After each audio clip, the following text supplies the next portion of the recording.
makikita natin ang isang grupo ng mga masasayang dalaga. Sapagkat ang batang lalaki ay merong lihim na pagtingin sa mga dalagita.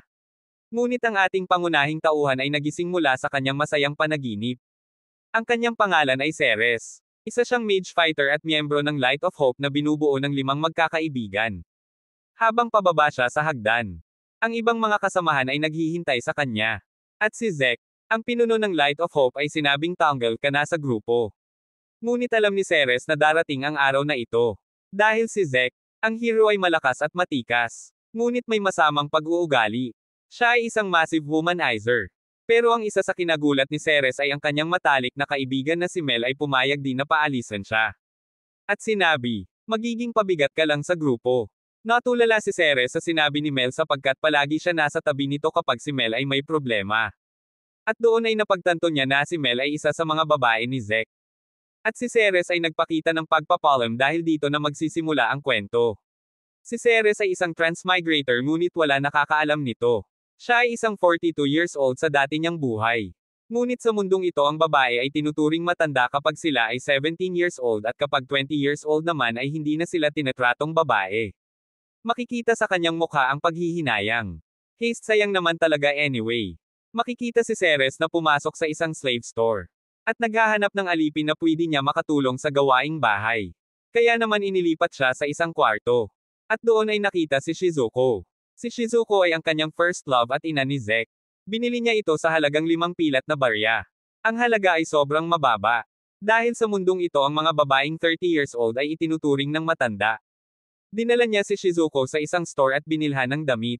Labis naman ang pagpapasalamat ni Shizuko at lumuhad ito.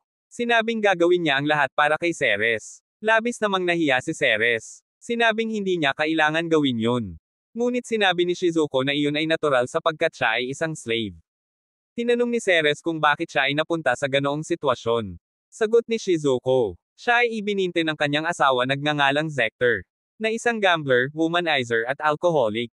Kaya naman ibininte siya nito para magkapera. At maipagpatuloy ang masamang bisyo. Bumabalik ang mga masasayang alaala. At si Shizuko ay nagsabing, gagawin niya ang lahat. Ipagluluto pa niya ito ng masarap na pagkain. Pero kung si Ceres ang tatanungin, ang kanyang sabi, ay mas matutuwa siya kapag si Shizuko ay kanyang magiging kasintahan.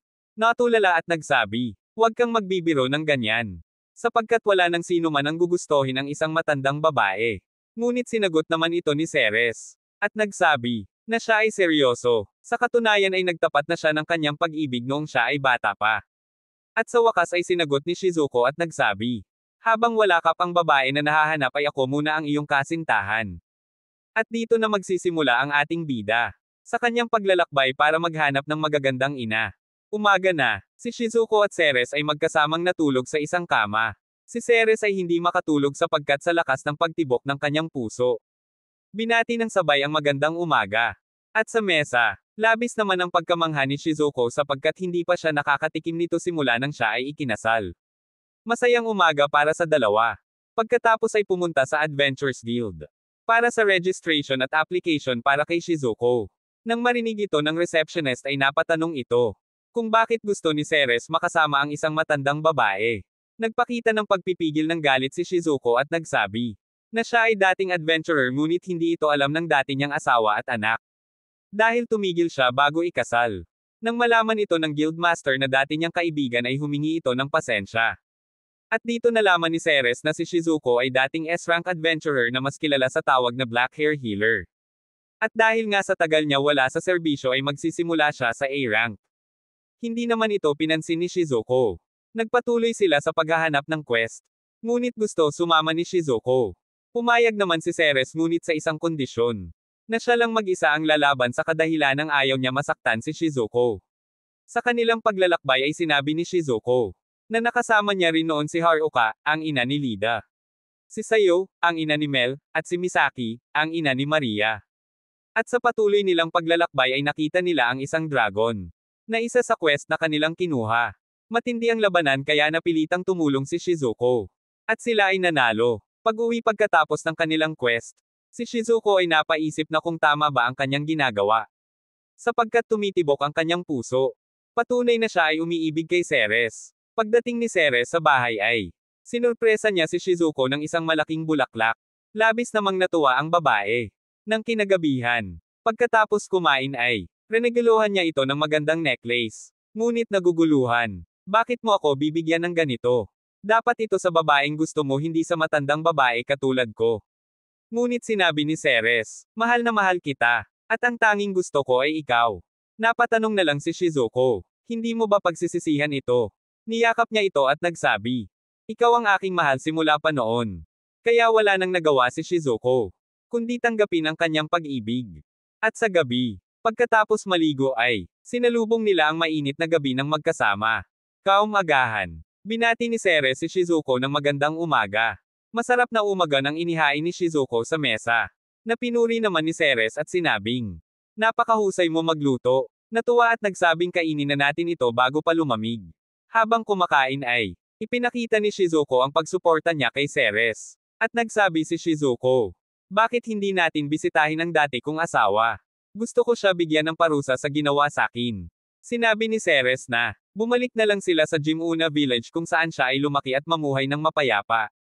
Pumayag naman si Shizuko, sapagkat gusto niya rin makita ang kanyang mga kaibigan na sina Haruka, Sayo, at Misaki. Ikinwento ni Shizuko ang mga ginagawa ng kanyang mga kaibigan. Si Haruka ay tumutulong sa pagmamanage ng restaurant ng kanyang asawa. Si Sayo naman ay alipin sa bahay ng kanyang asawa na si Keito. Si Misaki naman ay nagtatrabaho sa isang store ng kanyang makasariling asawa na si Shuto. At si Shizuko ay nagsabi, ang relasyon nila sa kanilang ay hindi maganda. Ngumiti si Ceres at nagsabi, hindi na ako makapaghintay na makita sila. Sa kabilang banda naman ay, ang grupo ng Light of Hope na nagtataka kung bakit wala silang pera. Pumunta sa simbahan at, nagtanong kung bakit hindi sila nakakatanggap ng pera. Sinagot naman sila ng isang pari na, hindi sila nagpapadala ng kanilang paperwork. Hindi maintindihan ni Zek ang sinabi. Napatanong ang pari kung, bakit hindi nila ito alam sapagkat si Zek ay isang hero. Pinaliwanag naman ng pari na, kailangan nila listahin ang mga expenses at kanilang achievements. Ngunit si Zek at kanyang miyembro ay walang natatandaan o ginawa sa mga sinabi. Labis naman ang pagtataka dahil sa papel ay nakalagay ang pangalan ni Ceres. Naalala ni Zek, at napasigaw sa kanyang isipan. Nagtanong, importante ba talaga ang dokumento? Binigyan siya nito ng kaunting barya sapagkat wala ito may pakitang mga dokumento. Sinabihan ni Zek si Mel na siya ang gagawa ng mga paperwork simula sa araw na ito. Dahil siya ang pinakamatalino sa grupo. Napasigaw si Mel sa galit. Dahil hindi ito ganon kadaling gawin. Sinagot naman ni Zek na si Ceres ay kaya ito gawin at kaya mo rin. At sa gabi kainan na. Ngunit masama ang lasa. Naisip bigla ng tatlong babae ang masarap na luto ni Ceres. Na kinainis naman ni Zek. Makalipas pa ang ilang araw ay, para na silang taong grasa. Madumi at walang pera. Ngayon at si Ceres ay wala na sa kanila kaya ang dalawang babae ay wala nang nag-aayos ng buhok.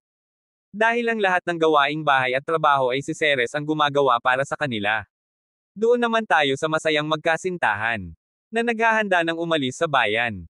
At mamuhay ng mapayapa, sabay naligo at pinagsilbihan. Kaya naman napaisip si Shizuko. Kung bakit sa sobrang bait ni Ceres ay, nagawa nila itong paalisin. At sabi niya, kapag ito ay makita ni Haruka ay, sasampalin nito ang sarili niyang anak at ganun din siya. Ipinamalas ni Ceres ang angkin niyang lakas at tinalo ang grupo ng kalaban. Niyakap siya ni Shizuko ng mahigpit, sa dalawa nitong pakwan. At nagtanong kung, ano ang pinakamalakas niya na talong kalaban ay. Sinagot ito ni Ceres ng, Dragons. Nagtaka si Shizuko kung sino nga ba ang mas malakas sa kanilang dalawa. Si Zek ba na hero o si Ceres? Pumunta sa guild para sa reward sa kanilang pakikipaglaban. At pinangaralan sila ng titulong Dragon Slayer. Inalok din sila ng receptionist kung gusto ba nila ng guild marriage. Tinanong ni Ceres si Shizuko kung gusto ba niya ng guild marriage. Nagdadalawang isip naman si Shizuko. Sapagkat malayo ang agwat nila sa edad. At sabi pa nito na ang guild marriage ay official. Sinagot ni Ceres ng masayang ngiti at sinabi, hindi niya ito pagsisisihan. Sapagkat si Shizuko ang una niyang mahal. At doon ay ikinasal sila at naging ganap na mag-asawa. Pinagdiwang ng adventurer ang kanilang kasal. Sinabing ang lahat ay sagot ng bagong mag-asawa. Labis ang saya na darama ni Shizuko kaya naman.